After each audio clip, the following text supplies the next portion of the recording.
বলে বোঝাতে পারবো না কি অনুভূতি। আমরা এখানে এসেছি, এবার দেখো সানরাইজ দেখতে।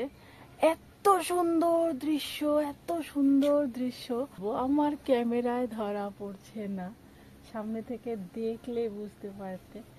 ইডেন লজ থেকে সানরাইজটা খুব সুন্দর দেখা যায়। তো এটা সত্যি, এটা খুবই সত্যি, তাই না? হ্যাঁ, কিন্তু তোমাদের উঠতে হবে আগে ভাগে, তাড়াতাড়ি উঠে চলে আসতে হবে, এসে দেখতে হবে। দেখো ওই দিক থেকে সূর্য উঠবে, আমরা একদম অন্ধকার থাকতেই চলে এসেছি দেখার জন্য। এই জায়গাটা না এত সুন্দর লাগছে, কুয়াশা মেঘ মেঘ একটা ব্যাপার। সুন্দর, ভীষণ সুন্দর, ভীষণ সুন্দর।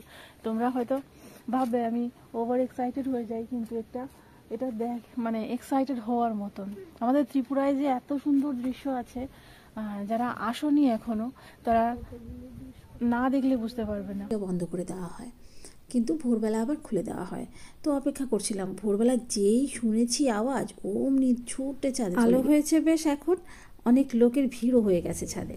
আমি ট্রাইপডটা একটুখানি সেট করলাম তোমাদের জন্য, আমরা দেখবো, তোমরাও একটুখানি দেখবে।